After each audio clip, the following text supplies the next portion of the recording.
create capital letters A to Z English alphabets, we need to use a formula called equal to character open parenthesis sequence number of rows we need 26 letters comma one column comma character code is 65, that is a starting letter, close parenthesis, enter. Now you can see capital letter A to Z.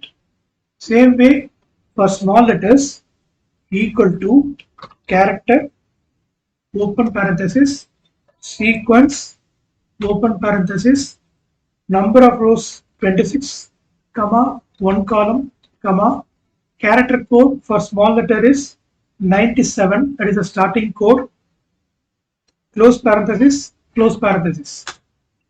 Now you can see A to Z in small letters. So in this way we can create A to Z capital letter and small letter using these two formulas, character and sequence. Thank you.